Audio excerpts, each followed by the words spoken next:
If a line is drawn parallel to one side of a triangle, a line is drawn parallel to one side of a triangle. So parallel, ఇవి రెండు parallel.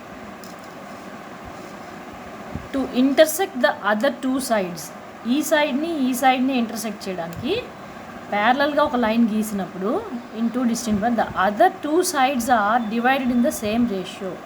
ఈ part 2 ఉంటుంది, for example ఇది కూడా 1 ఉంటుంది, ఇది కూడా 2 ఉంటే ఇది కూడా 1 ఉంటుంది. సో సేమ్ రేషియోలో డివైడ్ అవుతుంది అని చెప్తున్నాడు. Nothing but mid point theorem ఇంకో రకంగా చెప్తున్నాడు. సో మిడ్ పాయింట్ థీరంలో లైన్ ప్యారలల్ ఈ రెండు మిడ్ పాయింట్స్ని టచ్ చేస్తుంది. కానీ ఇక్కడ ఏంటంటే ఈ పాయింట్ ఇది బై ఇది ఎంత ఉందో ఇది బై ఇది అంతే ఉంటుంది. అది బేసిక్ ప్రపోర్షనాలిటీ అనమాట. ఎప్పుడు కూడా అది ట్రయాంగిల్ ఏ సైజ్ అయినా కానివ్వండి, ఏ ట్రయాంగిల్ అయినా కానివ్వండి, దీని ratio will be equal to this ratio. So given ఇది టు ప్రూవ్ ఇది. సో ఈ ట్రయాంగిల్కి 2 ఆల్టిట్యూడ్స్ డ్రాప్ చేసాము and join BE and CD. So ఇక్కడ ఒక 2 ట్రయాంగిల్స్ని జనరేట్ చేసాము between two parallel lines and the same base. ఇదొక triangle sharing the same base ED. Please see the video to introduction to triangles and altitudes median property. ఇందులో కూడా నేను ఇవి discuss చేశాను. ఇది స్పెషల్ వీడియో, ఇందులోనేమో థీరమ్స్ ఉన్నాయి వీటి మీదనే. ఈ ఆల్టిట్యూడ్ తాలూకా ఇంపార్టెన్స్ అనేది అన్ని రకాలుగా ఎక్స్ప్లెయిన్ చేశాను. సో ఆ వీడియోస్లో చెప్పినట్టు ఈ ట్రయాంగిల్ తాలూకా ఏరియాకి బేస్ ఏఈగా మనం తీసుకున్నట్లయితే హైట్ ఎప్పుడు కూడా ఈ బేస్కి ఆపోజిట్లో ఉన్న వెర్టెక్స్ నుంచి డ్రాప్ చేయబడినటువంటి perpendicular will be the height or the altitude. ఇదే రకంగా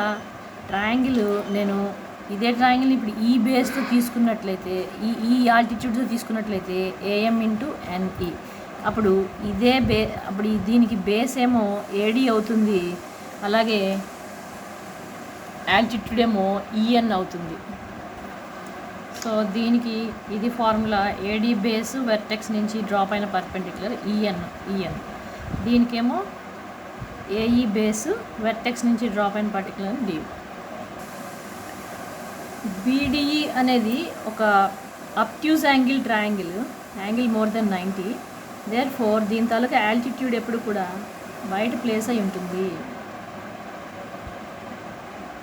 అందుకే నా ప్రీవియస్ వీడియోస్ చూస్తే అంటే పర్టికులర్లీ ఆల్టిట్యూడ్ అండ్ మీడియన్ గురించి చూడాలి. Height is nothing but altitude of the triangle, perpendicular drop అవుతుంది కాబట్టి. ఇప్పుడు area of BDE is equal to half base height కాబట్టి బేస్ మామూలే BDE and height is once again EN. So ఈ ఈక్వేషన్తో divide చేస్తే equation 1 by equation 2 we get. So AD by BD మిగిలింది.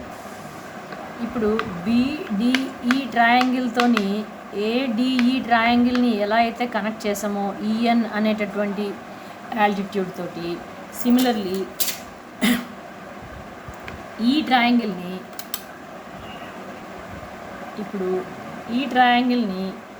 CDE అనే ట్రయాంగిల్ని ఈ ఆల్టిట్యూడ్తో మళ్ళీ ఈ ట్రయాంగిల్తో కనెక్ట్ చేస్తాం.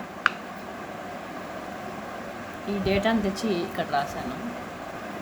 ఇప్పుడు ఆల్టిట్యూడ్ ఇది తీసుకోవాలనుకున్నప్పుడు ఇదే ట్రయాంగిల్కి మనం బేస్ ఇది వాడుకుంటాం, ఎందుకంటే ఇందాక ఈ బేసు ఈ ఆల్టిట్యూడు ఈ ట్రయాంగిల్ తోటి. ఇప్పుడు ఈ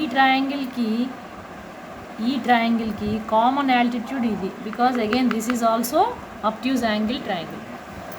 సో ఈ ట్రయాంగిల్కి AE into DM, because this is altitude. ఈ ట్రయాంగిల్కి కూడా ఆల్టిట్యూడ్ డిఎంఏ కాబట్టి బేస్ ఈసీ కాబట్టి ఈసీ ఇంటూ డిఎం.